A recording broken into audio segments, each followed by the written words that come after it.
Talk Radio, built for our community, by our community, and with hosts who look like you, live near you, and care about what you care about. 50,000 watts of truth right here in Southern California. KBLA Talk 1580. Listen live on your AM radio dial at 1580, or stream us live on our KBLA1580.com website or on our free KBLA 1580 app. Unapologetically progressive.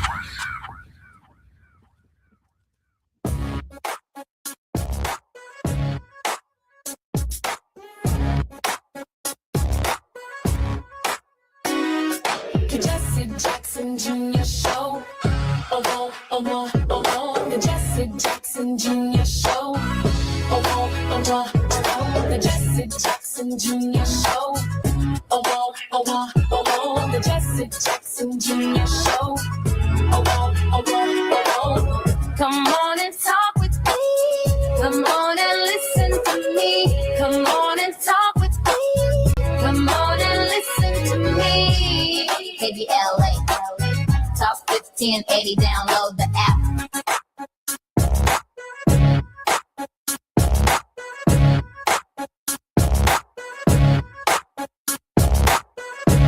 Jesse Jackson to the Jesse Show. KBLA Talk 1580. Today, the Voting Rights Act of 1965 was set back to nearly first Reconstruction, which would be dated sometime between 1865 and 1896. The decision could ultimately reduce the number of Black and Hispanic members of Congress and boost Republicans' chances of winning more seats in the U.S. House of Representatives, where they have a thin majority. States now have a freer hand to rejigger boundaries of voting districts at all levels of government. I'm going to say that again, at all levels of government, not just the Congress of the United States. The ruling centers on how race can be used in drawing political maps. The justice has concluded that Louisiana's creation of a second majority Black district went too far in relying on race, raising constitutional concerns under the Equal Protection Clause. The case grew out of a legal battle over Louisiana's congressional map after lower courts found the state's earlier boundaries likely diluted the voting strength of Black residents. In response, lawmakers approved a new map that added a second majority Black district, aiming to comply with the Voting Rights Act. The Supreme Court's decision signals a shift in how the court may approach the balance between the Voting Rights Act and constitutional limits on race-based decision-making. Critics warn the ruling could weaken protections for minority voters, while supporters say it reinforces limits on the use of race in government decisions. The outcome could have nationwide consequences, potentially affecting how states draw congressional districts and influencing the balance of power by making it easier to dismantle districts that have tended to favor Democratic candidates. Let me focus on the critics for a moment. Critics warn the ruling could weaken protection for minority voters, while supporters say it reinforces limits on the use of race in government decisions. That means the decision is broader than the Voting Rights Act of 1965. The limits of race in corporate boardrooms, the limits of the use of race in hiring teachers, the limits of the use of race in creating Black professors at major institutions, whether they be historically Black colleges and universities or PWI institutions, the limits of race in terms of corporations that may choose to give advantage to qualified airline pilots and others in the airline industry in any facet of American life. One must understand that the facts of the case are fundamentally different than the holding. That's true in major majority landmark decisions. The facts are almost inconsequential. Yes, Brown versus the Board of Education overcame the principle of separate but equal by establishing the principle of equal protection under the laws and by suggesting, indeed saying and declaring that separate but equal is inherently unequal. That was a case about education, but its consequences and its implications for every facet of American life affected the Americans with Disability Act. It affected women and the ways in which women have to be considered as disparately impacted groups. It affected how handicapped people are treated across our nation. It impacts Native Americans at every facet of what it means to be an original American. And certainly immigrants like Hispanics and others who migrated here to the United States over the last 2 centuries are impacted by a Supreme Court decision as broad as the Calais decision. While on the one hand, our focus will be on limited representation and its catastrophic impact in 2026, its impact in 2028, its impact in 2030, while gradual, it will come swiftly. And, it will be nothing less than catastrophic. There are 62 African Americans who have the privilege of serving in the Congress of the United States, but some have suggested, even right here on this program, that we could be looking at by 2028 only 30 Blacks in Congress, given the number of challenges that are being offered by state legislators, by attorney generals in red states.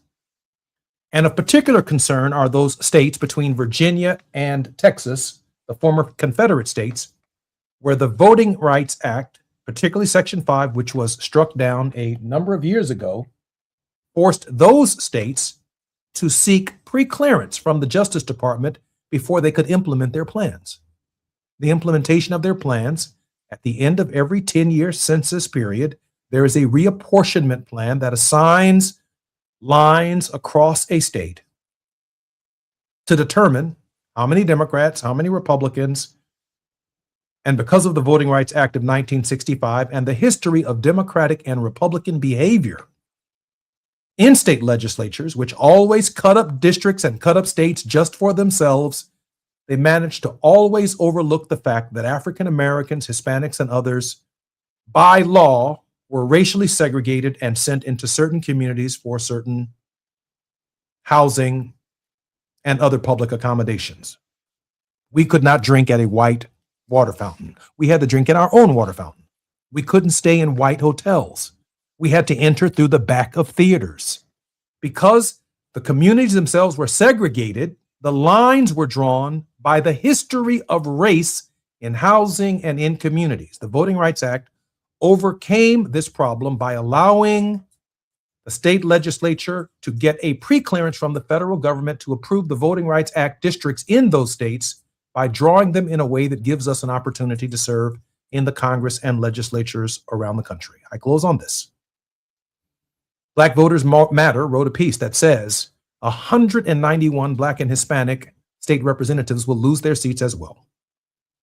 The decision, nothing less than catastrophic. I'm Jesse Jackson Jr. More on KBLA Talk 1580 when we come forward.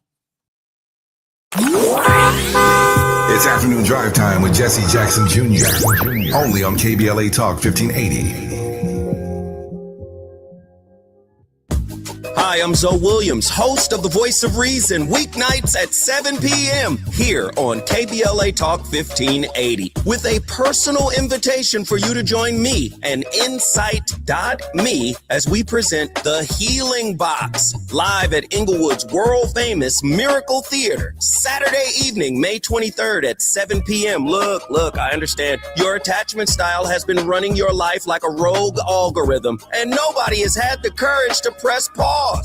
Until now, Dr. Pakoya McCall and yours truly are curating a night where clinicians, spiritualists, and an all-star panel of Black woman healers like Dr. Shalonda Sunshine Crawford, Dr. Jashana Johnson, and spiritualist Precious McGill will join some amazing spoken word artists and the legendary comedian Louis Dix to diagnose, disrupt, and heal your relational wreckage in real time. Listen, bring your trauma. As a matter of fact, bring your baby mama. No, bring your testimony. And if you're still texting your ex at 2 a.m., baby, you're not just invited, you're the target demo. Tickets are moving fast, so grab yours at themiracleinglewood.com before your dating history gets flagged as a pre-existing condition. That's themiracleinglewood.com. We'll see you there Saturday, May 23rd at 7 p.m. Are you drowning in IRS tax debt? Angela was. She called Civic Tax Relief and saved over $80,000. Felicia was having health problems, got behind on her taxes, interest and penalties were adding up. She called Civic Tax Relief and saved over $15,000. Civic Tax Relief is a professional tax negotiation firm that can protect you from the IRS. If you're getting collection letters, call Civic Tax Relief for a free consultation. They will go to work helping you discover all the relief programs you may qualify for free. James owed the IRS $37,000. Civic Tax Relief represented him against the IRS, and by the time everything was completed, he did not owe the IRS anything. If you are in trouble with the IRS, call Civic Tax Relief for your free consultation now. 800-200-2257. 800-200-2257. Get a free consultation and real tax relief. Call 800-200-2257. 800-200-2257. The joint will be jumping. Ebony Repertory Theater, in association with Big Street Films, brings you one of the most beloved musicals of all time. Tony Award winner, Ain't Misbehavin'. The soulful, swinging celebration of the music of Fats Waller. From the rollicking to the romantic, this show is pure magic, full of the songs that defined an era and the voices that'll make you forget everything else for a night. Foot-stomping, heart-stirring, unforgettable. Don't miss Ain't Misbehavin' at the Nate Holden Performing Arts Center, starring Lettucey, directed by Ren T. Brown. This is the night out you've been waiting for. Tickets are going fast, so don't wait. Grab yours now at ebonyrep.org or call the box office today at 323-964-9766. Ebony Repertory Theater, bringing the culture, keeping the legacy alive. Ain't Misbehavin' runs May 21st through June 8th at the Nate Holden Performing Arts Center. Get your tickets now. Now back to more of Jesse Jackson Jr. on KBLA Talk 1580. The Jesse Jackson Jr. Show. The Jesse Jackson Jr. Show. The Jesse Jackson Jr. Show.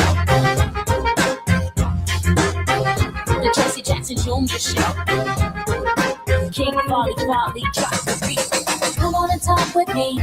Come on and listen to me. Come on and talk with me. Come on and listen to me. KBLA Talk 1580. Download the app. I'm Jesse Jackson Jr. Welcome forward to the Jesse Jackson Jr. Show on KBLA Talk 1580. This is a day that will live in infamy as we literally witness the end of Second Reconstruction. Many of us may not understand the full context of what it means to bring Reconstruction to an end, but at the end of First Reconstruction, there were, I believe, 16 African Americans in both the House and in the Senate. They were Lincoln Republicans out of loyalty to Abraham Lincoln, but by the Tilden-Hayes Compromise of 1877 and the Plessy versus Ferguson decision of 1896, by the turn of the century, there were no Negroes left in Congress. The court moved on our representation and began Jim Crow. A number of authors, before I introduce our very special guest, Lisa Holder, a number of authors have suggested that in the post-Obama era, we were entering into a third Reconstruction. And even yesterday, my guest referred to the possibility at some point in time in the future of a fourth Reconstruction. Quite impossible to get to unless you go through a third Reconstruction, but every Reconstruction period in this country is first accompanied by a period of Jim Crow, of racial resistance to progress. And the period of racial resistance to progress took on new flight today before our nation. So Jim Crow 2.0 has actually begun. How long it will last, I do not know. What form it will take, I do not know. I spoke with a friend just a few moments ago who shared with me, Jesse, we may not see the end of this in our lifetime. And that's quite possibly true, but the resistance continues. Lisa Holder is the president of the Oakland, California-based Equal Justice Society, known for her groundbreaking appointment as a member of the California Reparations Task Force and more than 20 years of experience as a civil rights litigator and scholar. Lisa has made EJS a leader and premier coalition partner in the reparations movement in California and nationally. Lisa, welcome forward to the Jesse Jackson Jr. Show. So glad to have you back today. Jesse, thanks for having me back. Sorry it's under these circumstances, but I always look forward to the conversation with you. Lisa, I'm so glad that you're back, and I so trust and respect your expertise. Lisa, the consequences from your perspective of the Calais decision and the 6-3 decision by the majority. Well, the Louisiana Calais decision, it is incredibly impactful and consequential in such a negative way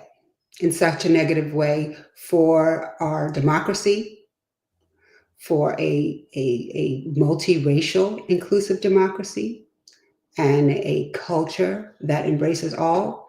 So devastating for the concept of equal opportunity for all, and extremely devastating to civil rights generally. What we're seeing here is the tearing down of a civil rights infrastructure that took over a century to erect.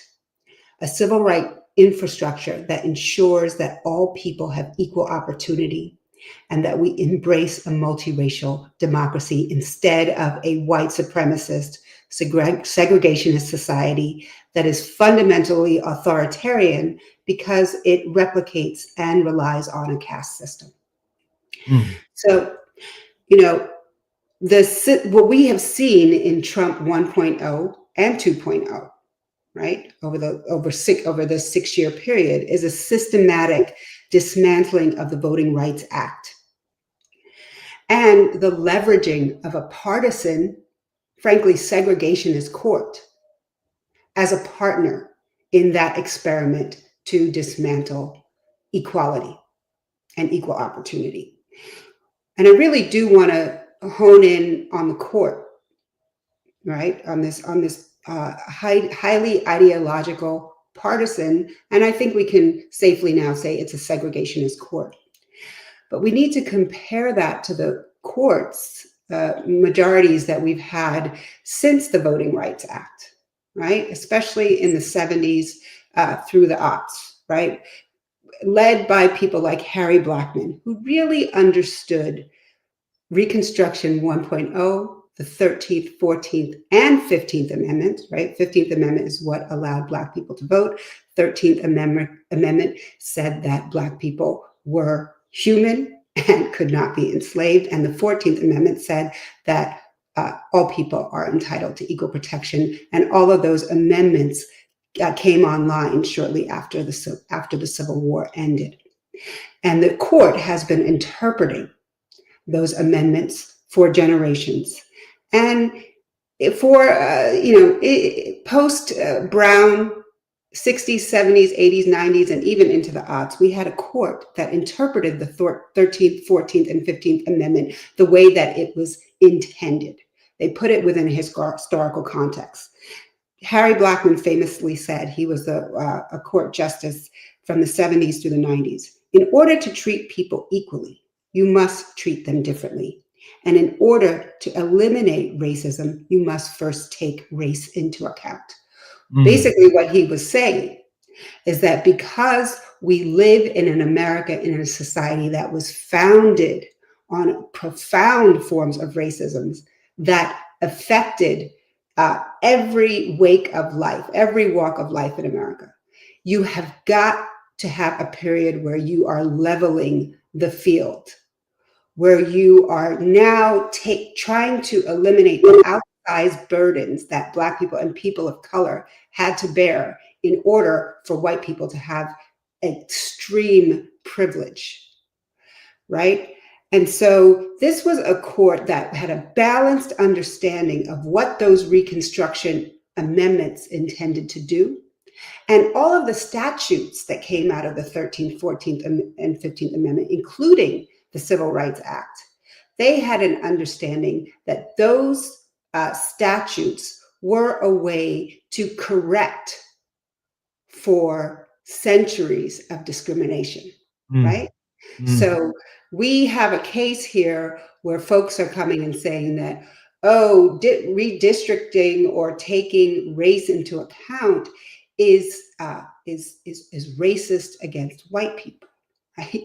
But when you understand the 13th, 14th, and 15th Amendment, when you understand the Civil Rights Act and how those statutes, that matrix was intended to correct for extreme discrimination, for centuries of discrimination that was very much baked into the cake. You understand this is not discrimination against white people. This allows for inclusive democracy, right? And so that Black and brown and people of color and marginalized people can actually have equal access to the vote and some minimal access to power. Even status quo ante, right? That we had before this horrendous decision. It was still problematic because we know that Black folks still had to wait on lines twice as long, took twice as long for Black people to vote in any election than it did for white people because of structural racism, right? Because of less access to the polls, right? Because of having less administrators in polling booths. So it was still problematic, status quo ante. But now what we are seeing is exactly what you said. You know, we are going back to the Plessy, to the Plessy versus Ferguson era, to an era that embedded in our laws this separate and unequal construct to full on Jim Crow. Because now you no longer have a mechanism to correct for all of the structural racism that is baked in our systems that ensures that Black people do not have access to power and do not have access to the vote and do not have an ability to vote for people who look like them and who may be able to advance some of their interests, right?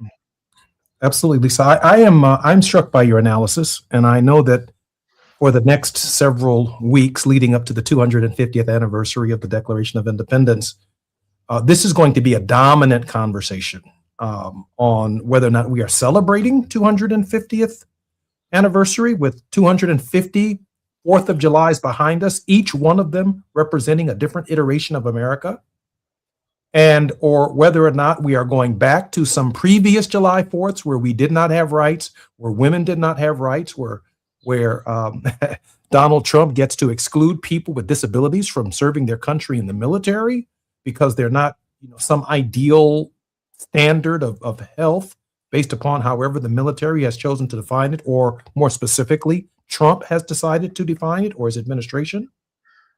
I do know this, that the highest standard in the Constitution was for white men to own land, to have the franchise. And then there was resistance, this idea of a Bill of Rights that allowed freedom of speech, worship, assembly, certain protections when one confronts the criminal justice system, the Bill of Rights. Up until we get to this dividing line over race that's in the Bill of Rights, the 10th Amendment, which says unless the right is explicitly written in the Constitution of the United States, the right that you think you have is actually a state right, and it's not a federal or a constitutional right. And then the ultimate dividing line, which has dominated American history, federal rights or states' rights, and behind the legal arguments of states' rights has been the history of race. Here we come with the 13th, 14th, and 15th Amendment that says, if states' rights, if to be in slavery is a state right, then states' rights can never be human rights, whether it's education, healthcare, housing, or to be in slavery. So we need explicit language in the Constitution that says the end of slavery. We need specific language in the Constitution establishing citizenship rights. Explicit language in the Constitution guaranteeing Black men the right to vote, the 15th Amendment.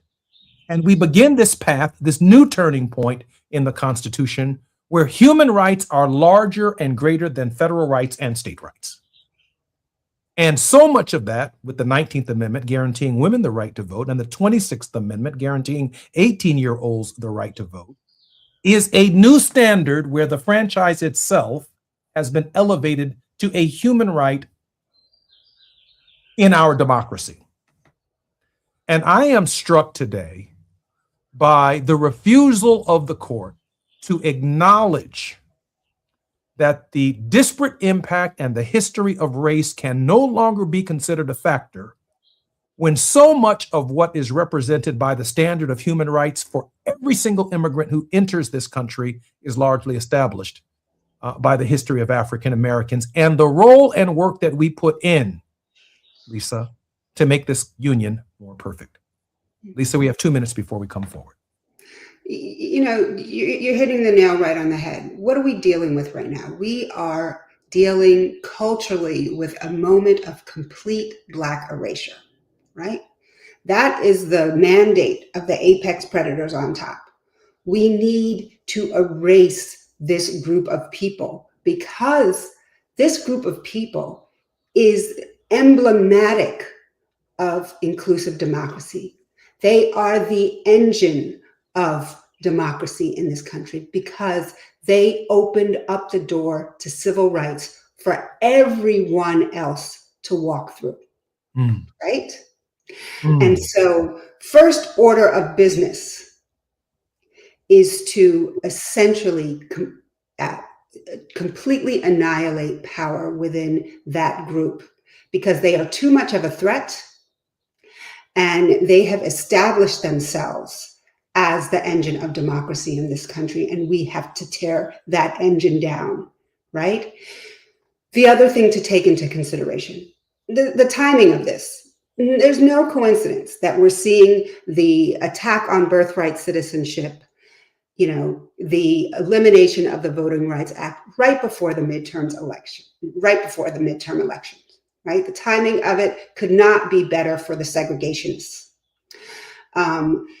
And so, you know, this is a moment of reckoning for those of us whose ancestors have fought to open up America, to create an open society, to create a democracy as opposed to an authoritarian regime.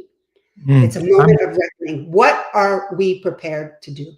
I'm Jesse Jackson Jr. Our very special guest is the president of the Oakland, California-based Equal Justice Society, Lisa Holder. When we come forward, Lisa's going to be joining us, and so is attorney C.K. Hoffler. I'm Jesse Jackson Jr. More on KBLA Talk 1580.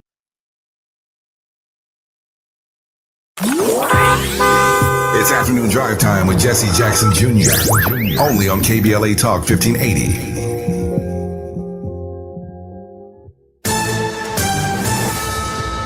Amber Payton with BIN News Now. Timothy Brown, a black man, is suing New York City and the NYPD for $100 million after undercover detectives were seen beating him inside a Brooklyn liquor store. It was wrong, and it was disgusting. Brown says officers mistook him for a drug suspect, leaving him physically and emotionally scarred. Louisiana will have to redraw its congressional map after the U.S. Supreme Court struck down a plan with a second majority black district. The case focused on how much race can be considered in redistricting. Black voters had sued after lawmakers approved a map with just one majority black district, despite black residents making up about a third of the state. And President Trump is welcoming the Artemis II astronauts to the White House after their historic mission. The four-person crew, including a black pilot, Victor Glover, returned earlier this month after a 10-day trip deeper into space than any crew before. Get BIN News Now on demand 24/7 on the iHeartRadio app. Fiji Airways on sale. Turn your next trip into something unforgettable with Fiji Airways. Fly nonstop from LAX to Fiji starting from just $349 one way. Your island time is waiting. Book now at FijiAirways.com. That's FijiAirways.com. Conditions apply. Where the overlooked become unmissable. This is KBLA Talk 1580. We've got a lot to talk about.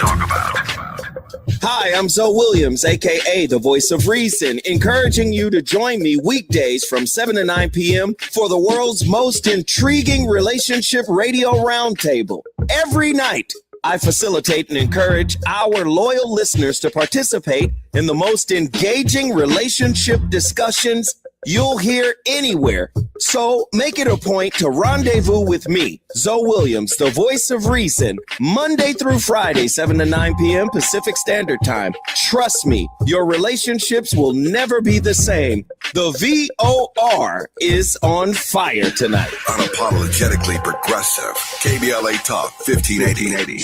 We've got your black. My name is Cynthia Mitchell. I've been an emergency room nurse in Los Angeles County for 25 years. I've been there through every fire season, every outbreak, every earthquake. Every time Los Angeles needed us, the doctors and nurses of Los Angeles County showed up. And right now, I'm seeing another disaster coming. Trump's cuts to Los Angeles County's healthcare system are a public health crisis in the making. Medi-Cal, public hospitals, disaster preparedness are all at risk, but we can stop it. Measure ER fights back against these cuts. For a half a penny, we keep emergency rooms open, care within reach for working families, and doctors and nurses serving the communities we love. When you vote yes on Measure ER, you're not just voting for healthcare, you're voting for LA. Vote yes on Measure ER by June 2nd. Ad paid for by Yes on ER, Restore Healthcare for Angelenos, sponsored by St. John's Community Health and Health Justice Action Fund. Ad committee top funder, St. John's Community Health. Getting around LA doesn't have to cost a lot. Metro has fares that fit every budget. 20 free rides for qualified riders through the Life Fare program. Free passes for students with GoPass and affordable options for everyone in between. Wherever you're going, Metro's got you covered. Visit metro.net/fare programs. Lots of places can expose you to identity theft. Oh no. That's why LifeLock monitors hundreds of millions of data points a second for threats to your identity, which is way more than anyone can do on their own. If we find anything suspicious, like new loans or changes to your financial accounts, we alert you right away, all through text, phone, email, or the LifeLock app. Get the alerts that could make all the difference. Save up to 40% your first year with promo code NEWS at LifeLock.com. Terms apply. There's a lot of uncertainty in the world right now. Things are changing fast and no one knows what comes next. Times like these make you realize just how important it is to be prepared. That's where My Patriot Supply comes in. They're America's #1 most trusted resource for survival food, solar power, water filtration systems, and more. Go to preparewithamerica.com to unlock a special offer that'll help you get ready for whatever comes our way. Go to preparewithamerica.com to see the special offer right now. That's preparewithamerica.com. Hear that? That's the sound of your life. Perfectly imperfect. Beating in rhythm to the world you've created. But every time you drive after drinking, music gets drowned out. Your life sounds pretty great. Don't let a buzz ruin it. Buzz driving is drunk driving. Don't drive buzzed. A message from NHTSA and the Ad Council. KBLA Talk 1580. We've got a lot to talk about. KBLA Talk 1580, connecting you with services and solutions. The Michael's Daughter Foundation is dedicated to inspiring youth and resilience through storytelling, arts, filmmaking, and enrichment programs for youth and families in under-resourced communities and system-impacted individuals. The Michael's Daughter Foundation is a 501c3 nonprofit providing free and low-cost arts programs to youth and families from under-resourced communities, both system-impacted youth and those affected by the incarceration of a loved one. 1 in 43 children in America have a parent incarcerated. 70% of those children are expected to end up in prison. Through filmmaking, animation, theater, and writing, they help young people express themselves, build confidence, and imagine new possibilities. Beyond the arts, they offer financial literacy workshops, emergency support, and scholarships. Because thriving takes more than talent, it takes access. To learn more about the impact of Michael Daughters Foundation and how you can be a part of the movement, please visit their website, michaelsdaughterfoundation.com. This is a community call to action from KBLA Talk 1580. You're listening to Jesse Jackson Jr. on KBLA Talk 1580. The Jesse Jackson Jr. Show. The Jesse Jackson Jr. Show. The Jesse Jackson Jr. Show. The Jesse Jackson Jr. Show. King Quality, drop the beat. Come on and talk with me. Come on and listen to me. Come on and talk with me. Come on and listen to me. KBLA Talk 1580. Download the app.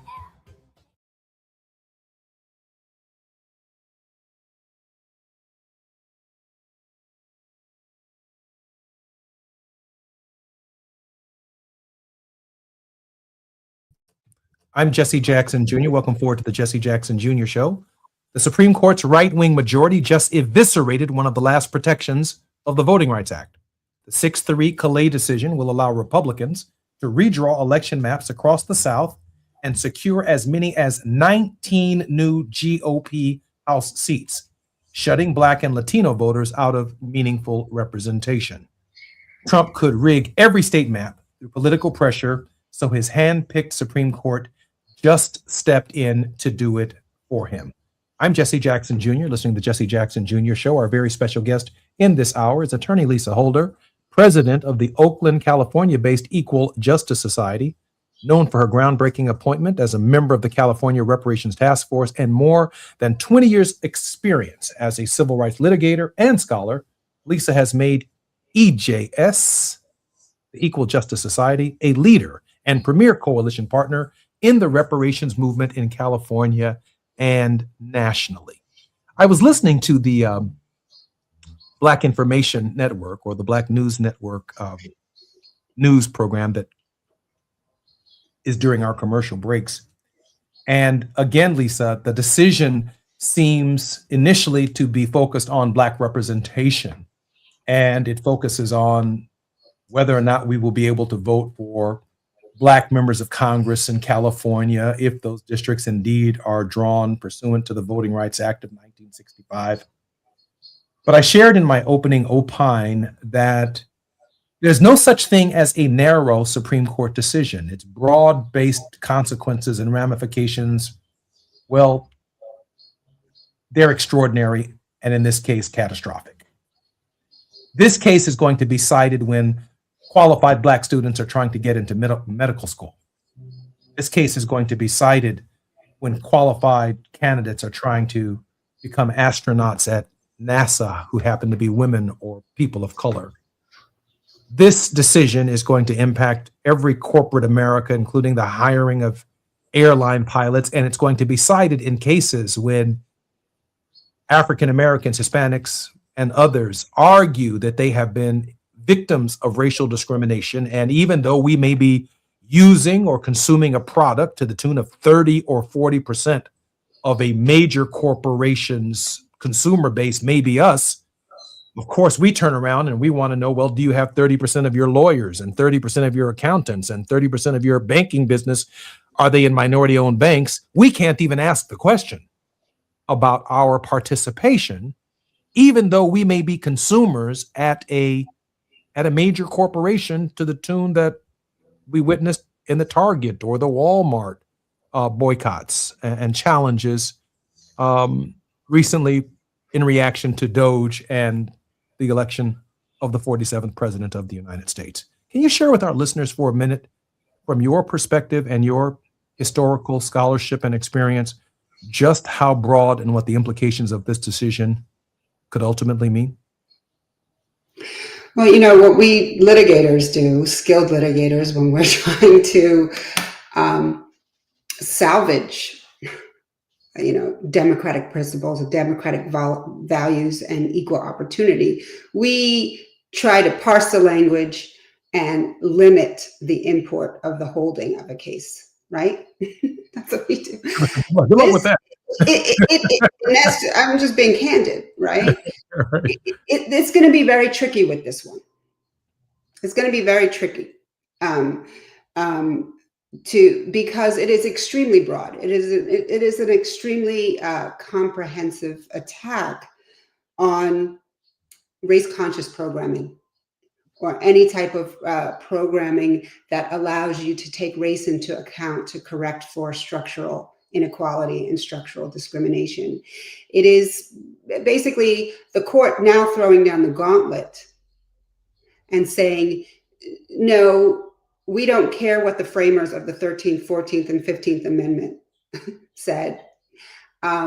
We are going to completely reinterpret and create a new construct for understanding the role that race plays in our understanding of equality in America, and how we make laws around that and how we interpret laws around that. And we're basically saying that anything that takes race into account is discriminatory against white people. Essentially, anything that takes the race of marginalized people, marginalized groups into account, specifically African Americans, is basically an attack on white people, and we are going to interpret the law accordingly. You know, this is an inflection point, really. We know that the statistics show, although we're in a regime now that tries to prevent us from collecting data, from the data that we previously have collected, we know that by 2040, people of color will be the majority of America, right? And white people will be a minority in America. And so there's this fervor right now by segregationists, by white supremacists to say, look, we only have 20 years as the majority. And so we have got to consolidate power so that when we are a numerical minority, we can still have an outsized amount of power, and we can still protect all of the privileges that have been handed down to us over generations, right? And so that's why I say you can't look at any one of these Supreme Court decisions or any of the policies that we're seeing to eliminate diversity and equity. You cannot look at them in isolation. You know, we've been trained not to think critically in this country and not to see things comprehensively and connect the dots. But, you know, the attack on birthright citizenship, right, which is the cornerstone of the 13th Amendment, right? Remember, birthright citizenship was it's actually also the 13th Amendment, a cornerstone of both the 13th and 14th Amendments, because it basically overturned Dred Scott, right? Right, which basically said, look, no, African Americans are human beings. They do have rights which must be respected. And you're going to come into this country, you're going to be born into this country with those rights. They are almost divinely given to you and conferred upon you, right? So you have the rights of citizenship, and you are acknowledged and recognized as a human being. And then over time, those rights expanded to all people of color and to all immigrants born in this country. now we are seeing an attack on something as fundamental as birthright citizenship, which will basically say that there's going to be a caste of people who have to sort of prove their lineage, right, in order to have basic human rights in this country. They're not going to be conferred upon you because you are born on this soil, right? And so again, that is really that's also can be broken down when you drill down. That is about making sure that immigrants, people of color, do not have access to the franchise, do not have access to the vote, because that way you can ensure that they will not become the majority of voters and have majority power through voting. And this is just part, you have to see this attack on voting rights within that broader context of ensuring that minorities do not become the majority of the voting power in this country. Lisa, hang with me for a minute. I'm Jesse Jackson Jr. You're listening to the Jesse Jackson Jr. Show. You're not going to get a more insightful look at the devastating Calais decision that was rendered today, other than right here on KBLA. I'm Jesse Jackson Jr. More on KBLA Talk 1580 when we come forward. While you're stuck in traffic, we can at least bring you up to speed on the news of the day. You're listening to Jesse Jackson Jr. only on KBLA Talk 1580.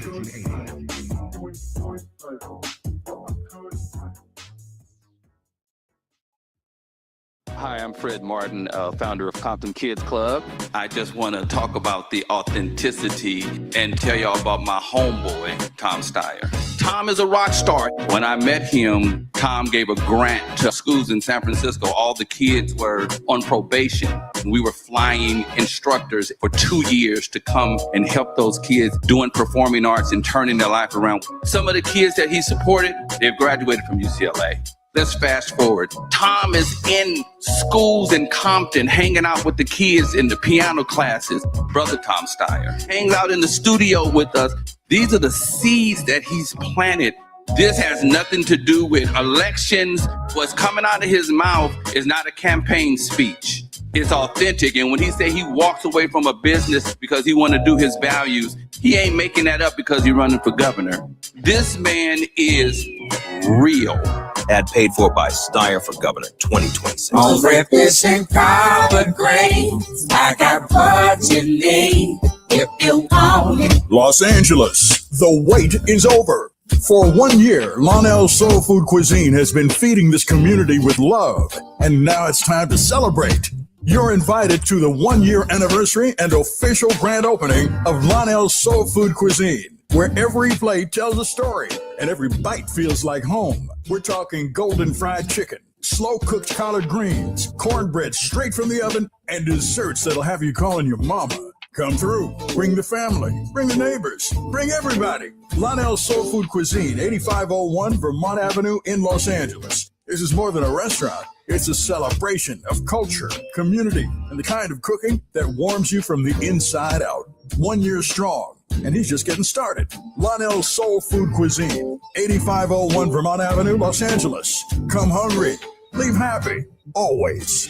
My name is Tyrone Owens, and this is my home for 23 years that burned in the fire. Me and my wife, Charlene, we had this whole yard decorated every year. This was the house that sparkled throughout the entire neighborhood on all the holidays. It's a community that will never be the same due to the negligence of a utility company. So I am pretty upset about that. We were nowhere near being able to rebuild with our insurance. It's going to cost $1 million to put your house back up. I want to get back to that point where we were before the fire. I'm starting to get emotional, but I'll work through it. LA Fire Justice has been wonderful for us. They're just caring people. We have all faith in them. Big ups to LA Fire Justice, who's given us hope to rebuild 100%. Advertisement. Douglas Foxer, 221 East Walnut Street, Suite 100, Pasadena, California, 91101 is the attorney responsible for this ad. LA Fire Justice is proud to sponsor Conversation Live, Altadena Rising with James Farr on KBLA Talk 1580.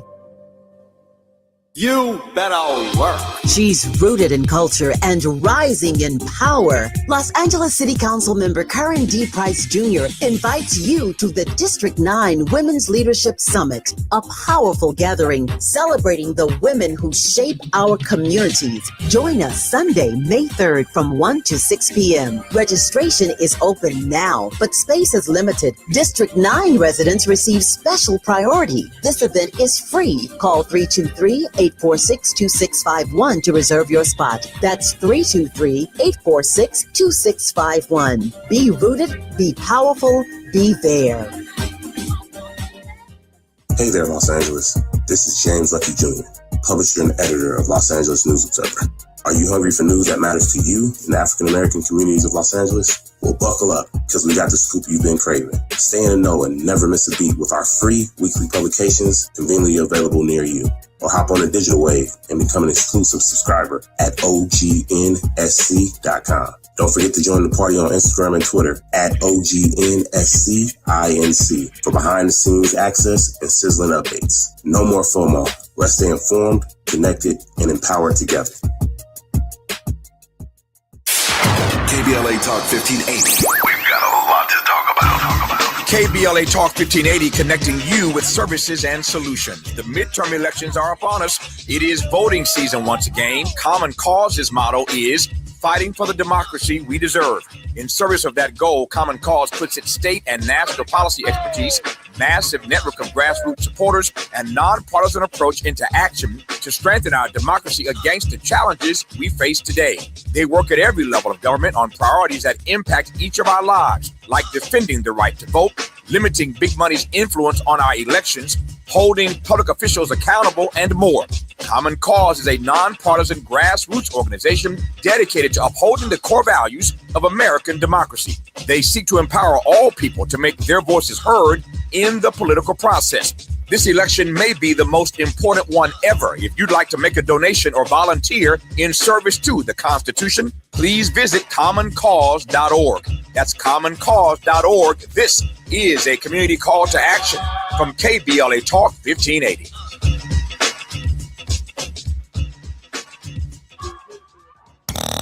Now back to more of Jesse Jackson Jr. on KBLA Talk 1580.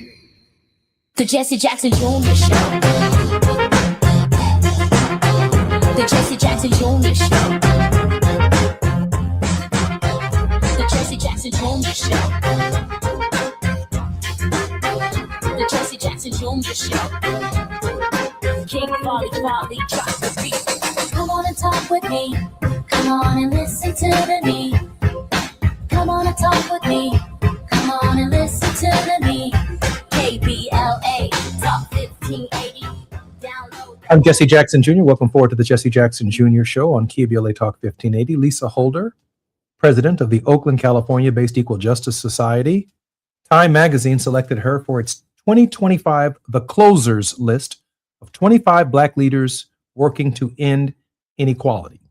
Ms. Holder is a nationally recognized award-winning trial attorney specializing in equal protection, education equity, employment discrimination, constitutional policing, and international human rights. Lisa, welcome forward to the Jesse Jackson Jr. Show. Thank you for having me, Jesse. It's a pleasure to be here. Lisa, I am so intrigued by your thinking on the broad nature of the decision, whose ramifications will be broadly felt, some of which will be immediate in the political sense. But can you share with our listeners the chilling effect of this decision as this debate continues to move forward? Yeah, there's.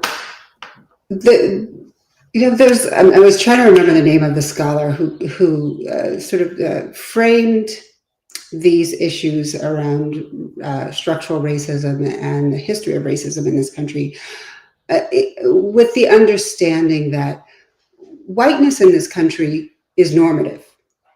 It's not considered race. Anything else is raced, right? So whether you're Black, Latino, AAPI, you have a race, but whiteness is normative and everything is compared to that as the standard, as the standard bearer essentially for humanity, right? And so when you say you can't consider race. You're not saying you can't consider, you're saying any consider of race is an attack on whiteness, right? And when you think about it that way, I think it becomes clearer what's happening in the big picture, right? So for instance, when you talk about race, if you talk about race in the classroom, if you have a Black studies class or an Indigenous studies class, that becomes anti-white racism because you're talking about race. You're somehow attacking the normative humanity by bringing race into the conversation, right? And what that does essentially is that it does not allow people to embrace what is the reality of their identity, which is racialized, right?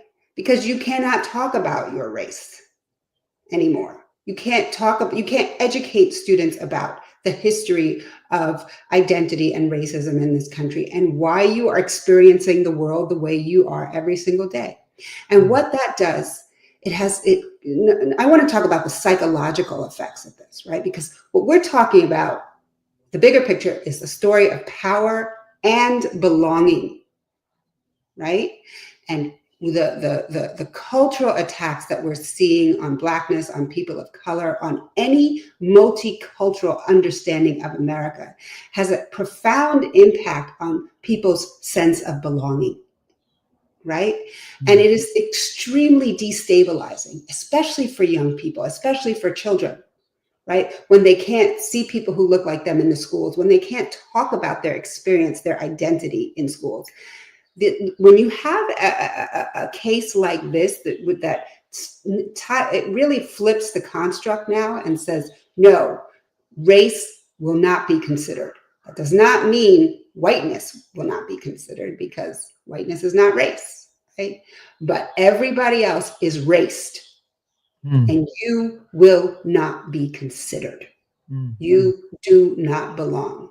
This has a profound psychological chilling effect on people's sense of belonging, on people's sense of hope, on their identity, on their self-esteem. Practically speaking, it also has a chilling effect in terms of policy, in terms of practice, right?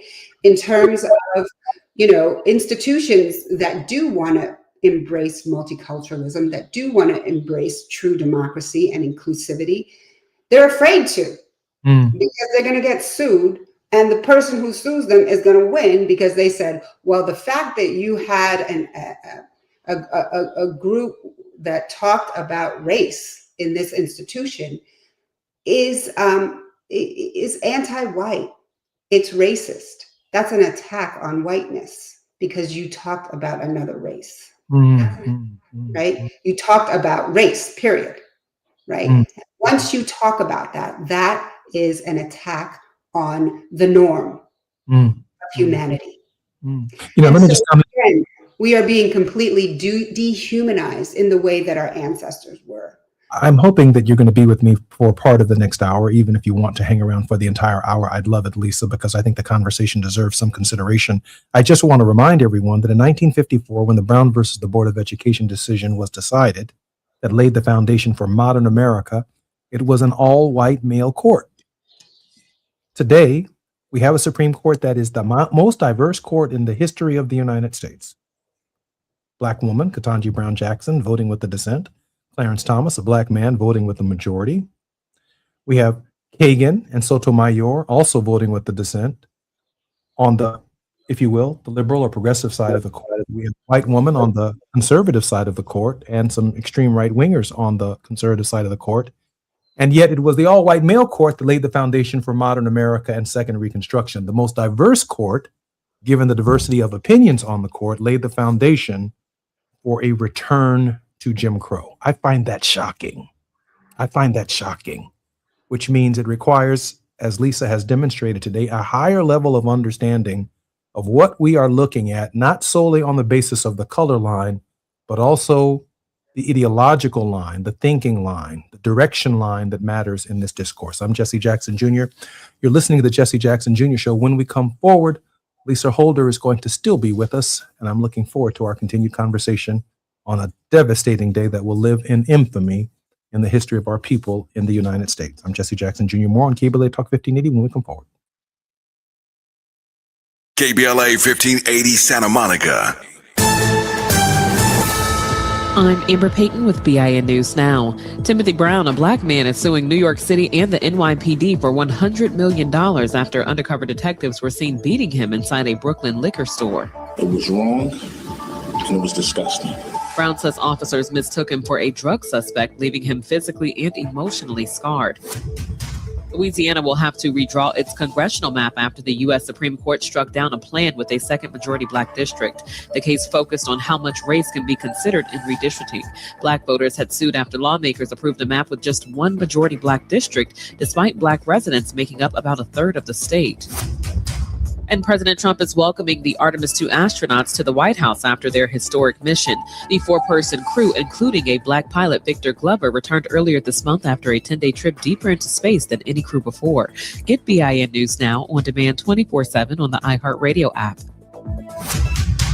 Fiji Airways on sale. Turn your next trip into something unforgettable with Fiji Airways. Fly nonstop from LAX to Fiji starting from just $349 one way. Your island time is waiting. Book now at FijiAirways.com. That's FijiAirways.com. Conditions apply. This is the KBLA Sports Minute with Ray Richardson. A lot of folks in Lakers Nation believe tonight's game against Houston is a must-win situation for the Lakers, and I agree. The Lakers need to put the Rockets away tonight to get ready for Oklahoma City in the next round. Two main reasons why the Lakers need to win Game 5 tonight at Crypto.com. Going back to Houston for Game 6 on Friday would be a demoralizing development for the Lakers. It would also give the Rockets more confidence, and then there's the possibility that Kevin Durant might be healthy for Game 6. Point number 2, OKC is already resting after sweeping Phoenix on Monday. The Lakers do not need the distraction of another game with the Rockets when they need to start preparing for the defending NBA champs after tonight. The Lakers should be on notice to deliver their best performance of the postseason so far. A loss would make things very uncomfortable. No debates, no speculation, just the info you need. That's your KBLA Sports Minute. I'm Ray Richardson on KBLA Talk 1580. Hi, I'm Zoe Williams, host of The Voice of Reason, weeknights at 7 p.m. here on KBLA Talk 1580, with a personal invitation for you to join me and Insight.me as we present The Healing Box, live at Inglewood's world-famous Miracle Theater, Saturday evening, May 23rd at 7 p.m. Look, I understand your attachment style has been running your life like a rogue algorithm, and nobody has had the courage to press pause. Until now, Dr. Bakoya McCall and yours truly are curating a night where clinicians, spiritualists, and an all-star panel of Black woman healers like Dr. Shalonda Sunshine Crawford, Dr. Deshauna Johnson, and spiritualist Precious McGill will join some amazing spoken word artists and the legendary comedian Louis Dix to diagnose, disrupt, and heal your relational wreckage in real time. Listen, bring your trauma. As a matter of fact, bring your baby mama. No, bring your testimony. And if you're still texting your ex at 2 a.m., baby, you're not just invited, you're the target demo. Tickets are moving fast, so grab yours at themiracleinglewood.com before your dating history gets flagged as a pre-existing condition. That's themiracleinglewood.com. We'll see you there Saturday, May 23rd at 7 p.m.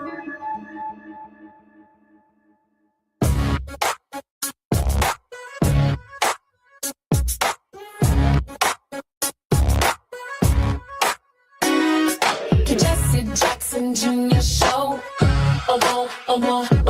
The Jesse Jackson Jr. Show. The Jesse Jackson Jr. Show. The Jesse Jackson Jr. Show. Come on and talk with me. Come on and listen to me. Come on and talk with me.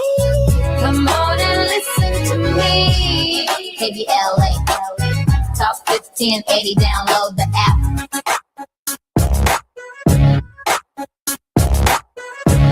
Jesse Jackson Jr., welcome forward to the Jesse Jackson Jr. Show on KBLA Talk 1580.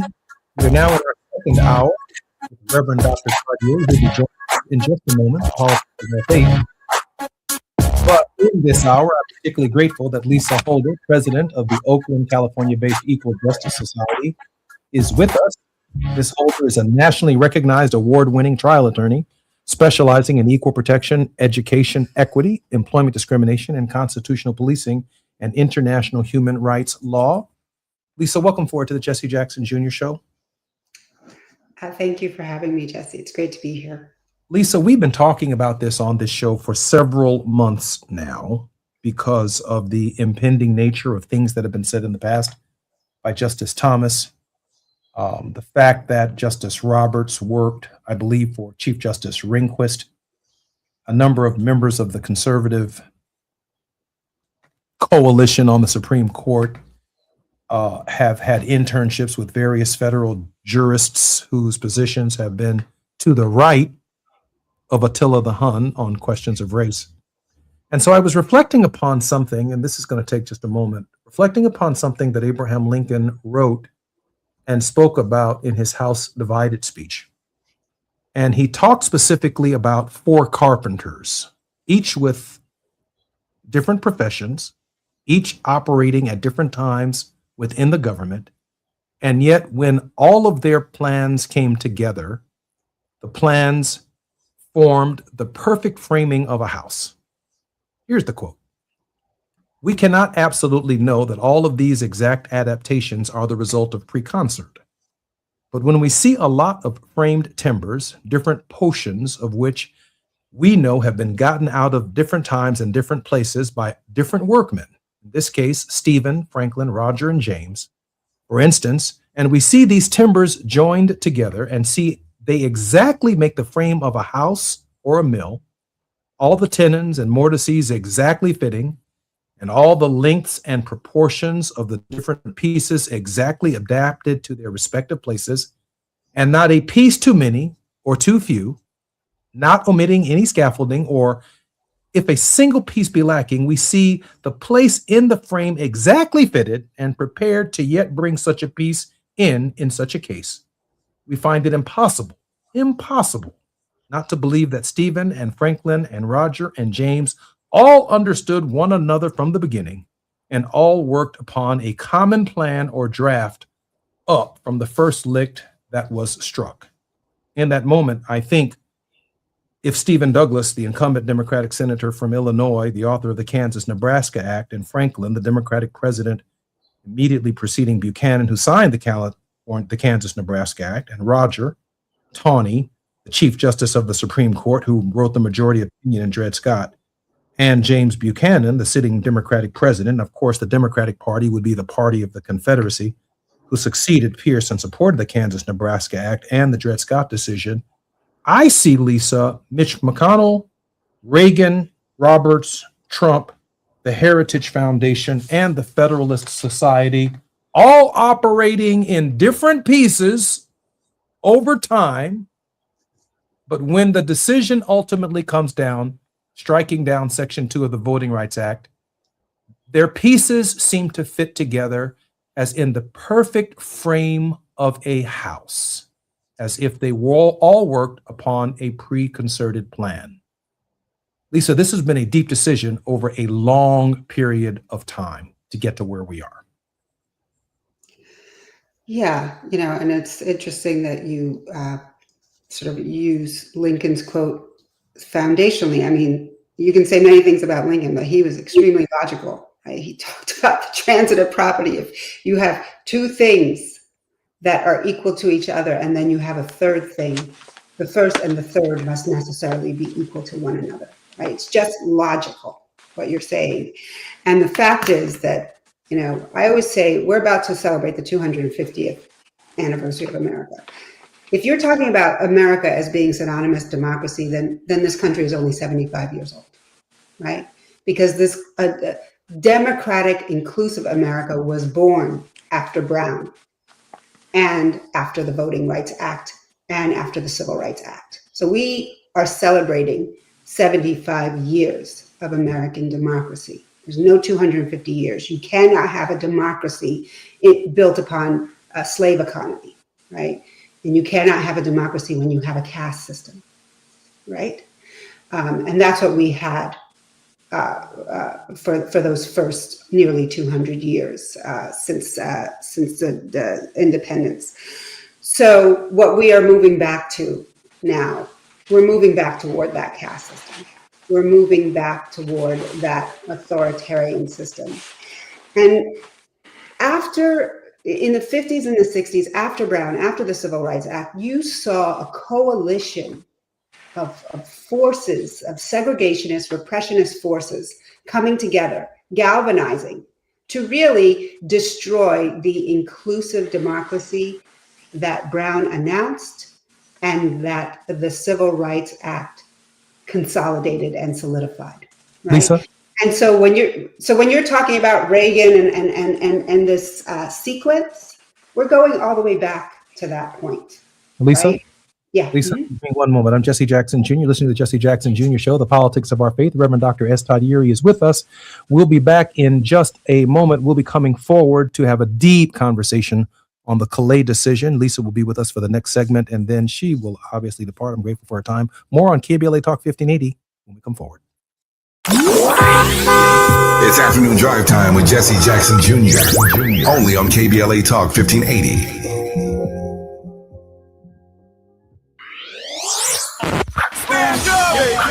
When the story gets twisted, who's going to tell the truth? When they cut the microphones, who's still talking? When history gets rewritten, who remembers what really happened? We do. KBLA Talk 1580. Black media isn't just important right now, it's essential. Because when mainstream outlets move on, we stay. When the headlines ignore our communities, we don't. When decisions are being made that affect Black lives in our schools, our neighborhoods, our economy, KBLA is in the room. This is more than radio. This is a lifeline, a record, a rallying cry. Black stories, Black voices, Black power. The heat is on. On the air and in the culture. KBLA Talk 1580. Stay connected. Stay informed. Stay loud. Stand up! Are you drowning in IRS tax debt? Angela was. She called Civic Tax Relief and saved over $80,000. Felicia was having health problems, got behind on her taxes, interest and penalties were adding up. She called Civic Tax Relief and saved over $15,000. Civic Tax Relief is a professional tax negotiation firm that can protect you from the IRS. If you're getting collection letters, call Civic Tax Relief for a free consultation. They will go to work helping you discover all the relief programs you may qualify for free. James owed the IRS $37,000. Civic Tax Relief represented him against the IRS, and by the time everything was completed, he did not owe the IRS anything. If you are in trouble with the IRS, call Civic Tax Relief for your free consultation now. 800-200-2257. 800-200-2257. Get a free consultation and real tax relief. Call 800-200-2257. 800-200-2257. The joint will be jumping. Ebony Repertory Theater, in association with Big Street Films, brings you one of the most beloved musicals of all time. Tony Award winner, Ain't Misbehavin', the soulful, swinging celebration of the music of Fats Waller. From the rollicking to the romantic, this show is pure magic, full of the songs that defined an era and the voices that'll make you forget everything else for a night. Foot-stomping, heart-stirring, unforgettable. Don't miss Ain't Misbehavin' at the Nate Holden Performing Arts Center, starring Lettucey, directed by Ren T. Brown. This is the night out you've been waiting for. Tickets are going fast, so don't wait. Grab yours now at ebonyrep.org or call the box office today at 323-964-9766. Ebony Repertory Theater, bringing the culture, keeping the legacy alive. Ain't Misbehavin' runs May 21st through June 8th at the Nate Holden Performing Arts Center. Get your tickets now. Now back to more of Jesse Jackson Jr. on KBLA Talk 1580. The Jesse Jackson Jr. Show. The Jesse Jackson Jr. Show. The Jesse Jackson Jr. Show. The Jesse Jackson Jr. Show. King Wally drops the beat. Come on and talk with me. Come on and listen to me. Come on and talk with me. Come on and listen to me. KBLA Talk 1580. Download the app. I'm Jesse Jackson Jr. Welcome forward to the Jesse Jackson Jr. Show on Wealthy Wednesdays and the Politics of Our Faith with Dr. S. Todd Yeary, Esquire. Dr. Yeary is the principal of the Yeary Firm, a Maryland-based litigation and government relations firm who also serves as the senior pastor of the Douglas Memorial Community Church of Baltimore and affiliates, former chief executive of the Rainbow Coalition, the organization founded by my father. Dr. Yeary's social justice work includes past political action chair for the Maryland State Conference of the NAACP, founding principal of Community Churches for Community Development. He is both a lawyer who practices in a courtroom every single day, and he preaches every Sunday morning, a civil rights attorney and public policy advocate. And joining us in this segment, Lisa Holder, president of the Oakland, California-based Equal Justice Society. Time magazine selected her for its 2025 The Closers list of 25 Black leaders working to end inequality.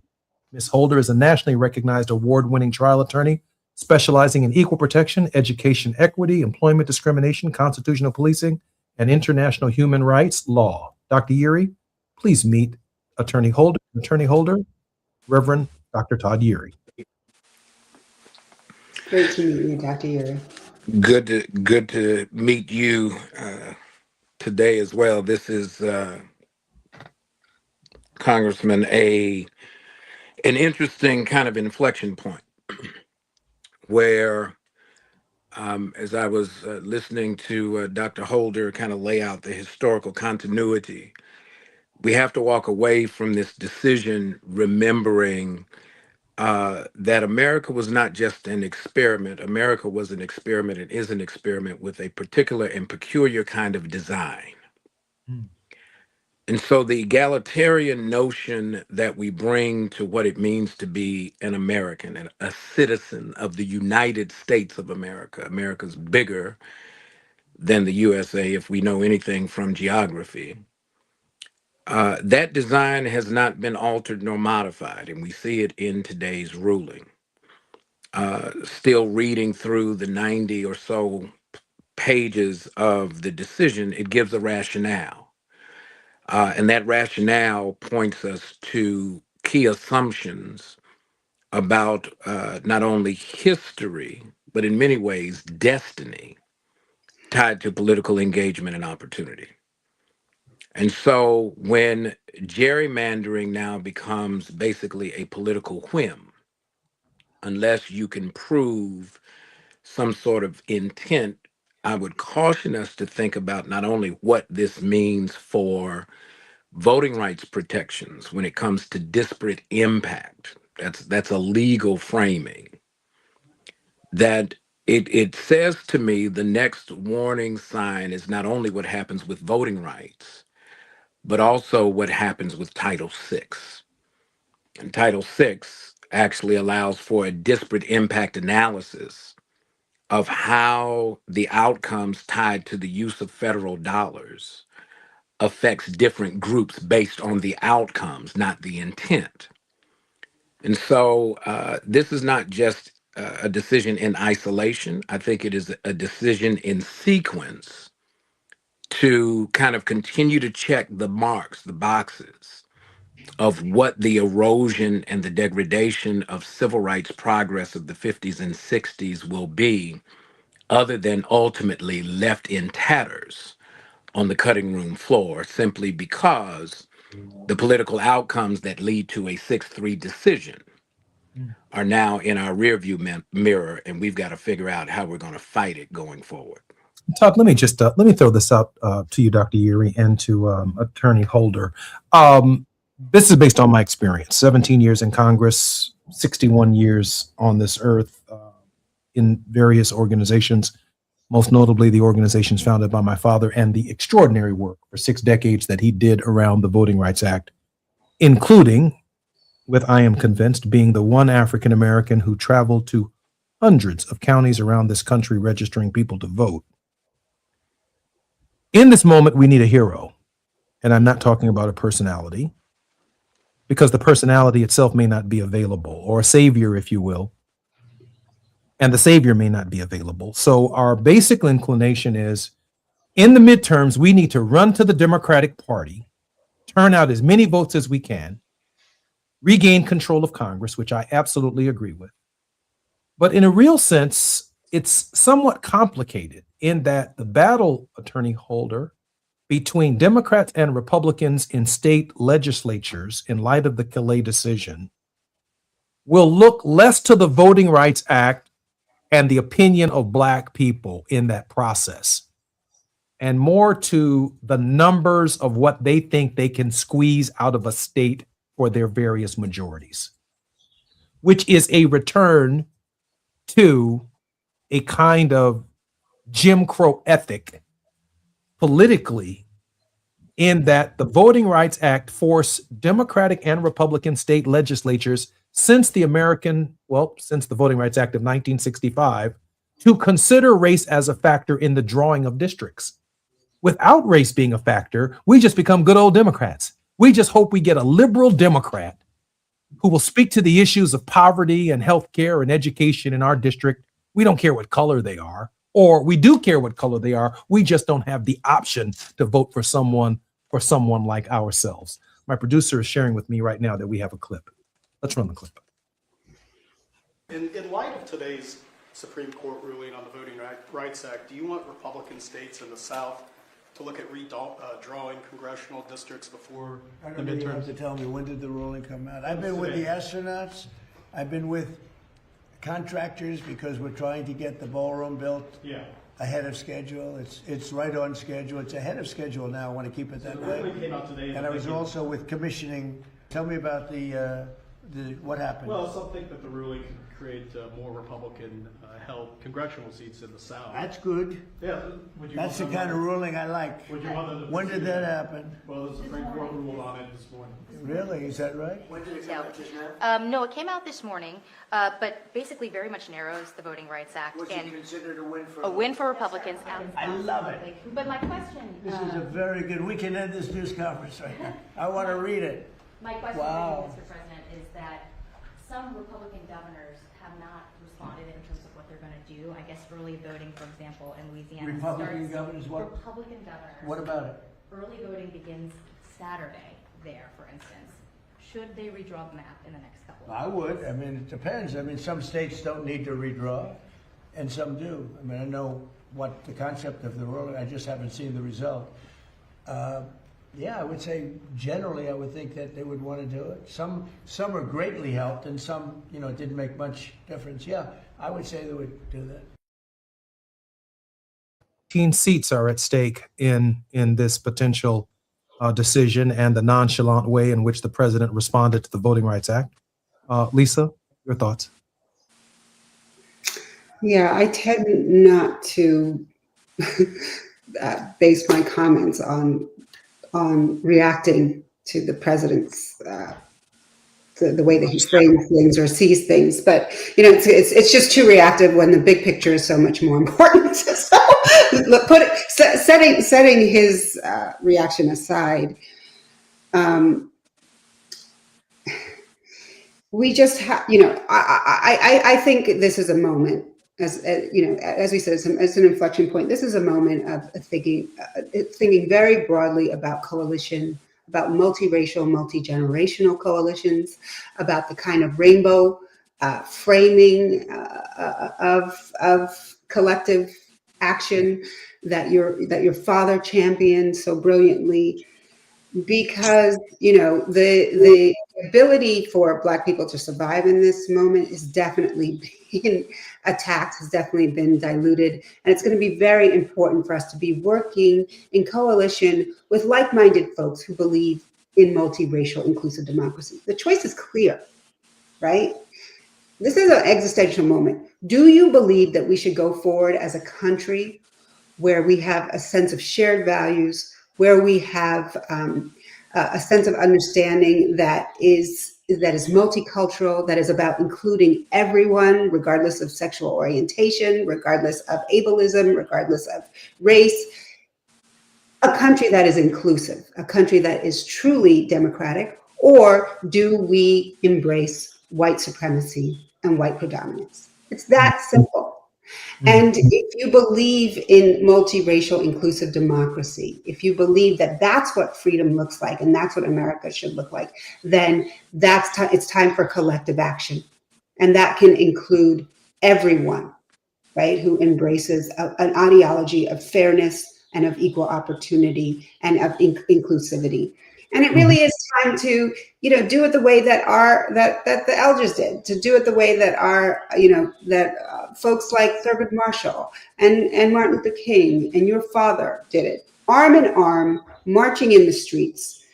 And that's the kind of collective action that is going to force legislators to take account of what voters who may be in the minority are thinking, because they're not siloed, they're not isolated, they're alone. They are working in conjunction with other members of the polity, and that is power, right? Take it to the streets, march, civil disobedience, and say, no, we want to embrace multicultural, inclusive democracy. That is the America that we want to live in. We do not want to go back to a segregationist, white supremacist society. Lisa, I associate myself with everything that you've said. That is certainly the America that we want to build. Todd, I've got to frame this thing in light of what the president said. First of all, he responded to a decision that he did not read, didn't know anything about. Shocking. Shocking. Yeah, right. He didn't read anything. But he shows up not long ago at the Supreme Court in the middle of the birthright citizenship arguments, for no other reason from my perspective other than to intimidate the court. You've got Mike Johnson over in the House of Representatives who won't pass or even consider the John Lewis voting rights legislation. You've got a foundation laid by Reagan and the Heritage Foundation and the Federalist Society on the selection of these judges. And they emerge from this process perfectly framing the end of Second Reconstruction, Todd, as we know it. Yeah, I mean, the current occupant of the White House is not necessarily our best example of where things are. One, because he didn't read it. Two, he only liked it because it seemed to be favorable, as he understands the Voting Rights Act, to apply to certain issues for his constituents, right? So beyond that, trying to dumb down the discussion to get it on the president's level is not going to be a useful exercise. As a matter of fact, it's going to be more frustrating, right? I shouldn't have to play stupid to be in that conversation. We got to read the document. There has to be a sense of, kind of channeling your late father, our late leader, in the moral outrage that has to be rising in this moment. We cannot fight what we do not understand. We've got to read the ruling and understand how it applies. Early in the document, there's an example lifted up, and let's be very clear that it is Justice Alito who wrote the decision. Let's set that off to the side. He's ideologically one who has been very much open to reshaping what we've come to know as precedent or stare decisis in the legal community about how the court deals with prior court rulings. So he's fine with this. That means then that he's opening the door for other things. We had Roe v. Wade, now we've got voting rights yet again after the Shelby decision. But they use the example of an algorithm. And this is where I think the court misses it. The majority misses it. The example they give is if a state wants to use an algorithm in a computer to draw districts based on certain expectations, all right? Whether or not the districts are contiguous, whether or not there's a mix of party affiliation. It does not deal with going upstream, that if we look at drawing contiguous districts, that's pretty easy because we've grown up in a system where, depending on which side of the track you lived on, your district, your neighborhood was contiguous. And so simply because I create this map born out of boundaries, that the boundaries themselves carry with it the kind of indiscriminate, discriminatory conduct because the algorithm on its face is race neutral. Therefore, we must look at the outputs based on the algorithm to always be, therefore, race neutral. Wow. And so it is a narrowing and a loss of sophistication of understanding how these things are linked simply because you wanted to give a ruling. Todd, let me thank Lisa Holder for her time. I'm so grateful for her contribution. Lisa, can't wait to have you back on the program. I'm Jesse Jackson Jr. More with The Politics of Our Faith with Dr. S. Todd Eury when we come forward. It's afternoon drive time with Jesse Jackson Jr. Only on KBLA Talk 1580.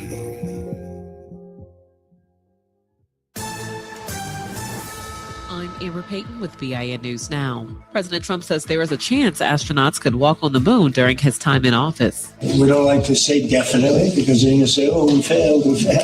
He made those comments while welcoming the Artemis II crew to the White House, including Black pilot Victor Glover.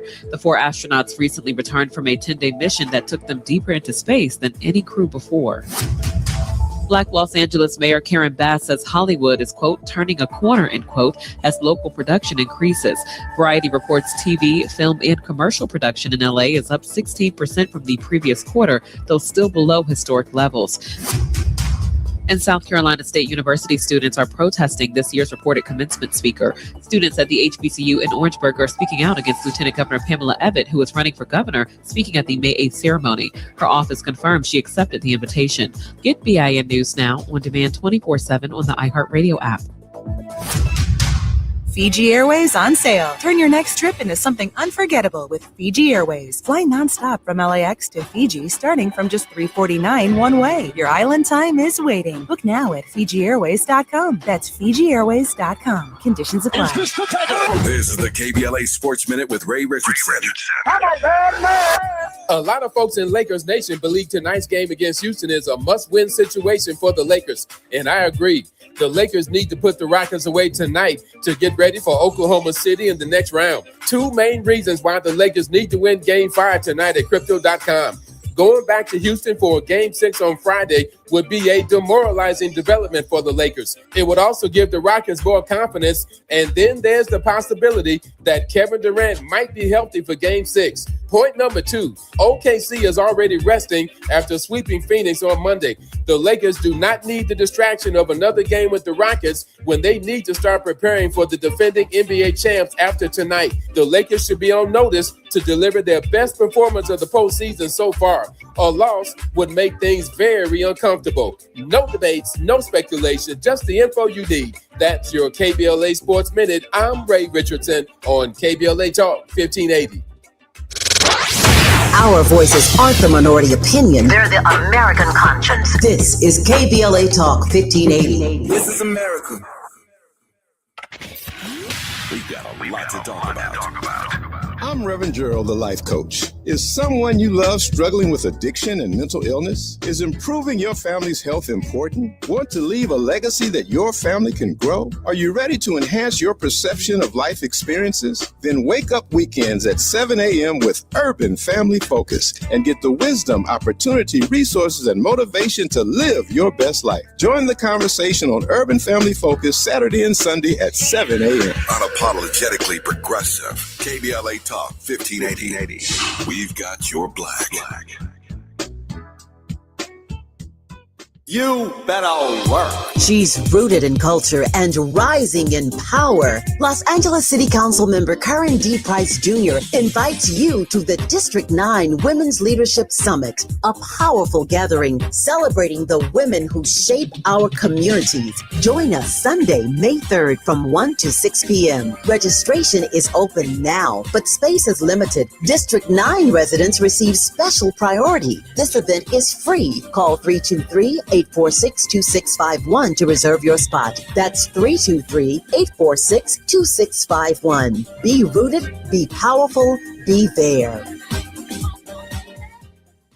When temperatures climb, LADWP wants to help you stay cool indoors, starting in your attic. With quality attic insulation, your home can stay more comfortable during hot summer days and help lower your energy bills year-round. It's a smart way to save. And for a limited time, LADWP has increased the attic insulation rebates to make upgrading more affordable. Act now to start saving. Visit ladwp.com/attic. That's ladwp.com/attic. Lots of places can expose you to identity theft. Oh no. That's why LifeLock monitors hundreds of millions of data points a second for threats to your identity, which is way more than anyone can do on their own. If we find anything suspicious, like new loans or changes to your financial accounts, we alert you right away, all through text, phone, email, or the LifeLock app. Get the alerts that could make all the difference. Save up to 40% your first year with promo code NEWS at LifeLock.com. Terms apply. There's a lot of uncertainty in the world right now. Things are changing fast and no one knows what comes next. Times like these make you realize just how important it is to be prepared. That's where My Patriot Supply comes in. They're America's #1 most trusted resource for survival food, solar power, water filtration systems, and more. Go to preparewithamerica.com to unlock a special offer that'll help you get ready for whatever comes our way. Go to preparewithamerica.com to see the special offer right now. That's preparewithamerica.com. You're listening to Jesse Jackson Jr. on KBLA Talk 1580. The Jesse Jackson Jr. Show. The Jesse Jackson Jr. Show. The Jesse Jackson Jr. Show. The Jesse Jackson Jr. Show. King Volley, drop the beat. Come on and talk with me. Come on and listen to me. Come on and talk with me. Come on and listen to me. KBLA Talk 1580. Download the app.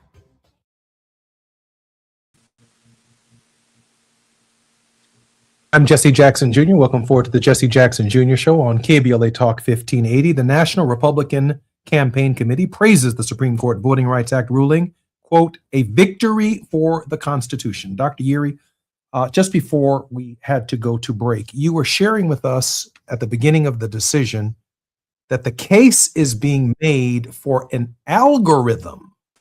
An algorithm is the example that they use to basically tell me how I'm living or the conditions under which I'm living, and that the future of drawing congressional districts may not take into account the history of discrimination or race biases whatsoever, but draw districts completely or so-called algorithmically, I'm not going to say fairly, but algorithmically without the input of human hands and human consciousness that takes into account the very nature of the need to desegregate the Congress of the United States and to desegregate state legislatures, to desegregate city councils, to desegregate every legislative office and offices throughout the United States.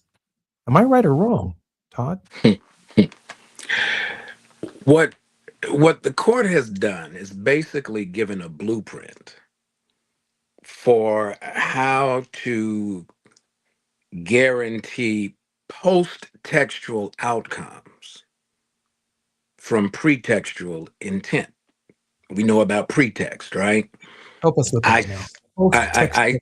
I say that I want to, approach you for this reason. Supposedly, you're driving your truck. I believe I see a tail light out, and therefore I stop you. In reality, I am suspicious of you because of who you are and that you're in the truck at all and what side of town you're on. What allows me now to stop you is my assertion that my real intent is the tail light.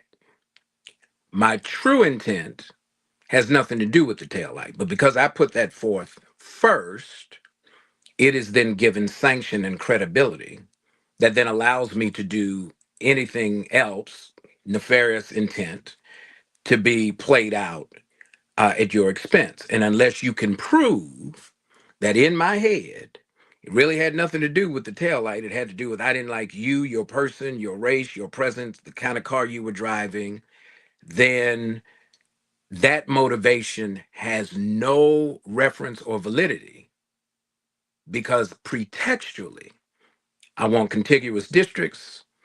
I want to make this about party. Well, party is often a byproduct of policy. Policy is often associated with who are the policies for. And so I don't get to say it has some sort of disparate impact. And then what curiously the court says is that it's tied to Section 1 of the 15th Amendment. I've been thinking about this since the ruling came down because you have written about this, about how do we guarantee the right to vote and enshrine it in a way that avoids this kind of constitutional crisis where we find ourselves today. And it is simply that this ruling, I'm going to read it to you. The legislature might want to minimize changes in the prior map, the prior voting map, avoid districts with discontiguous territory, avoid splitting counties or municipalities. It might impose a certain standard of compactness aimed to protect some or all incumbents or promote the prospects of a particular political party. When this algorithm is used, the map it produces may place a particular voter or group of voters in a district in which a majority generally agrees, generally disagrees, or sometimes agrees with their voting preferences. But in any event, the quote, opportunity of these members of the electorate to contribute their votes to a winning cause is whatever opportunity results from the application of the state's combination of permissible criteria.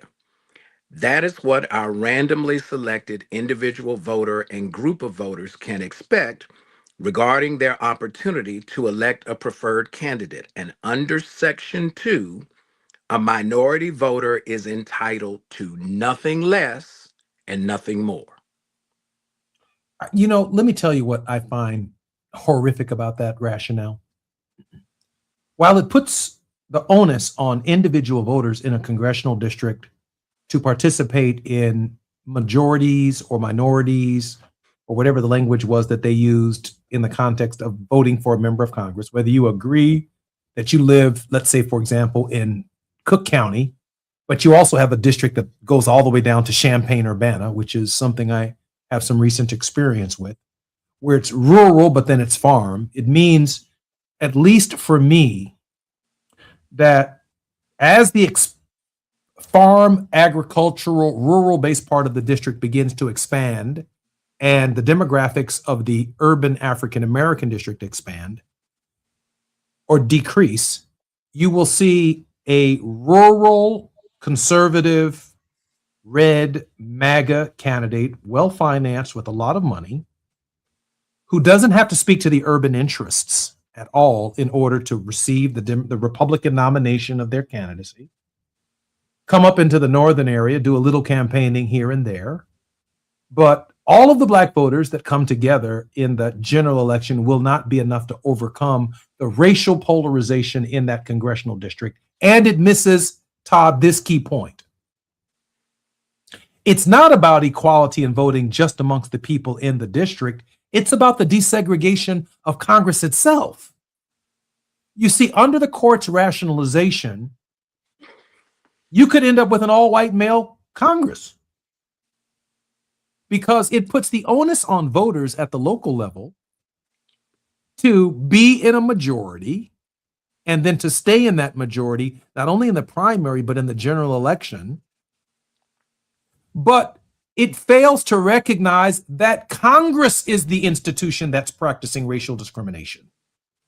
So how do you take someone out of Houston, Texas, out of Dallas, some group of people, and give them an opportunity out of 435 members of Congress to serve, to desegregate that building? Because most of the nation's history, there were mostly white men in that building. From 1787 to the present, that's true. The idea of minorities in Congress, the idea of women in Congress, is a relatively new phenomenon against the backdrop of the nation's history. But this court doesn't acknowledge that Congress can be racist. It acknowledges that somehow at the local level, the voter themselves, let's talk about how they're going to interact across the street from each other, as opposed to the recognition that, you know, Todd Urey's voice on the floor of the Congress, Freddie Haynes's voice, Jasmine Crockett's voice on the floor of the Congress, Charlie Rangel's voice John Conyers' voice, Maxine Waters' voice, or Karen Bass's voice, or Ron Dellums' voice matters on the floor of the Congress, and they simply can't get there unless the district itself is drawn in such a way as to give them an equal opportunity to get to Congress to desegregate that place that builds highways, that place that builds railroad tracks, that place that builds airports, that place that provides tax incentives to corporations and where they locate and who they can hire. And if you want federal money, you have to comply with these laws to ensure that these people who have the longest bus ride to get to where your company is are treated fairly and given an equal opportunity to join the middle class. Todd, am I wrong in that? You're not wrong in it. Here's where I think the distinction lies, and we've seen it in the progression of these types of cases, going back to the University of Michigan case in 2003. So Todd, I'm at the 46. You know we got to come forward. I promise let's come forward. I'm Jesse Jackson Jr. More on KBLA Talk 1580. When we come forward, more with Dr. S. Todd Eury. While you're stuck in traffic, we can at least bring you up to speed on the news of the day. You're listening to Jesse Jackson Jr. only on KBLA Talk 1580.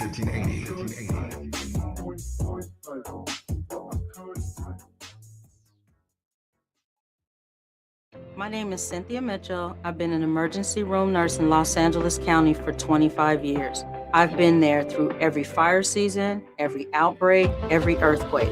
Every time Los Angeles needed us, the doctors and nurses of Los Angeles County showed up. And right now, I'm seeing another disaster coming. Trump's cuts to Los Angeles County's healthcare system are a public health crisis in the making. Medi-Cal, public hospitals, disaster preparedness are all at risk, but we can stop it. Measure ER fights back against these cuts. For a half a penny, we keep emergency rooms open, care within reach for working families, and doctors and nurses serving the communities we love. When you vote yes on Measure ER, you're not just voting for healthcare, you're voting for LA. Vote yes on Measure ER by June 2nd. Ad paid for by Yes on ER, Restore Healthcare for Angelenos, sponsored by St. John's Community Health and Health Justice Action Fund. Ad committee top funder, St. John's Community Health. My name is Tyrone Owens, and this is my home for 23 years that burned in the fire. Me and my wife, Charlene, we had this whole yard decorated every year. This was the house that sparkled throughout the entire neighborhood on all the holidays. It's a community that will never be the same due to the negligence of a utility company. So I am pretty upset about that. We were nowhere near being able to rebuild with our insurance. It's going to cost $1 million to put your house back up. I want to get back to that point where we were before the fire. I'm starting to get emotional, but I'll work through it. LA Fire Justice has been wonderful for us. They're just caring people. I mean, we have all faith in them. Big ups to LA Fire Justice, who's given us hope to rebuild 100%. Advertisement. Douglas Foxer, 221 East Walnut Street, Suite 100, Pasadena, California, 91101 is the attorney responsible for this ad. LA Fire Justice is proud to sponsor Conversation Live, Altadena Rising with James Farr on KBLA Talk 1580. Wesley Financial Group is not a law firm. Ask yourself this question. Is it really worth holding on to that timeshare that you know you need to get rid of? Here's the truth. The average maintenance fee just went up over 17%. That could have been 117%, and there's nothing you can do about it. When you buy a timeshare, you give them a blank check for annual maintenance and assessment fees. I'm Chuck McDowell, founder of Wesley Financial Group. For 15 years, I've helped over 50,000 families cancel their timeshare. Not sell it, not transfer it, cancel it. Did you buy a timeshare because they told you it was a great investment and your maintenance fees would never go up? That's a lie. Are you ready to get rid of your timeshare once and for all? Simply call us and I'll send you our timeshare exit kit that explains all your options for cancellation. Call Wesley now for your timeshare exit kit. 800-242-1551. That's 800-242-1551. 800-242-1551. Yeah. The California Crusader newspaper would like to thank all of our subscribers for their support throughout the years, proudly serving the South Los Angeles and South Bay areas for more than 40 years. The California Crusader is a multicultural, Black-owned, adjudicated newspaper that focuses on providing newsworthy information to the people in our community. We're constantly looking for ways to assist businesses in our community to connect with our subscribers. We provide low-cost, effective ways to promote your business with our reasonable and affordable advertising rates. You can participate by suggesting, sharing, and submitting your stories on the California Crusader newspaper Community Share Facebook group page, or visit our website at cal-cruise-news.com. That's calcruisenews.com. Then click on the Submit Now button located on the top right corner of the homepage, or text CCN to 42828. Again, text CCN to 42828. The California Crusader newspaper, working together to build a better community for our future. Subscribe today. KBLA Talk 1580. We've got a lot to talk about. KBLA Talk 1580 is connecting you with services and solutions. Domestic violence and family violence is when someone in an intimate or family relationship tries to gain or maintain power and control over another through a wide range of abusive behaviors. Every single act may amount to abuse. Abuse can take on various forms: psychological and emotional, physical and economic, and sexual abuse. The Genesee Center Incorporated is a nationally recognized nonprofit domestic violence prevention and intervention organization, housing women and children from 30 days up to 2 years through emergency and transitional shelters. The Genesee Center also provides support services like mental health counseling, life skills classes, computer training, job referrals, after-school programs for children, field trips, tutoring, and comprehensive direct legal services. If you need help or you'd like to donate or volunteer, call the Genesee Hotline, 1-800-479-7328. That's 1-800-479-7328, or visit genesee.org. Everyone has the right to be safe. This is a community call to action from KBLA Talk 1580. Now back to more of Jesse Jackson Jr. on KBLA Talk 1580. The Jesse Jackson Jr. Show. The Jesse Jackson Jr. Show. The Jesse Jackson Jr. Show. The Jesse Jackson Jr. Show. King Volley drops the beat. Come on and talk with me. Come on and listen to me. Come on and talk with me. Come on and listen to me. KBLA Talk 1580. Download the app. I'm Jesse Jackson Jr. Welcome forward to the Jesse Jackson Jr. Show on KBLA Talk 1580. Dr. S. Todd Yeary is a civil rights attorney and public policy advocate. Dr. Yeary holds a deep belief that honest dialogue creates opportunities to form strategic partnerships that strengthen families and communities. Dr. Yeary, welcome forward to the Jesse Jackson Jr. Show and your show, The Politics of Our Faith. Hi, Todd. Good to be with you, my brother, as always. Todd, I did not mean tough questions. I did not mean to cut you off in the last segment. I'm going to let you pick right up on that. But I do want to say this before you do. Can I throw this out at you right? For example, in the Democratic primary, I'm going to use them as an example. The American Israeli Political Action Committee has been looking at low-hanging fruit, supporting candidates to pick candidates who will vote for their war against Iran. That's happening as we speak. But increasingly, African American members of Congress who were not born in 1965, not born in 1970, not born in 1980, some born in the 80s, some born in the 90s, who know nothing about the Voting Rights Act or the ancient stones, these rocks that we place after we've made it over the River Jordan, are not in a position to defend the Voting Rights Act of 1965.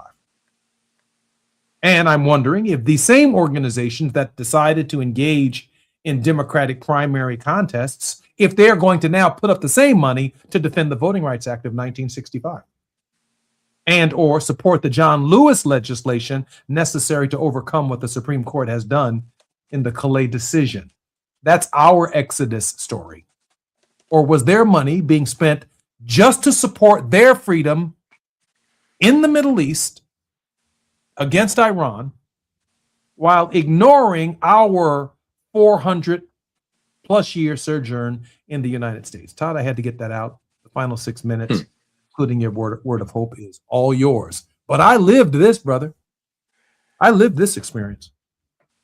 Yeah, the immediacy of I think the disappointment more than the shock of this decision. We've been talking about this for a while, that this would very likely be the outcome. The question would be, how would this court frame it?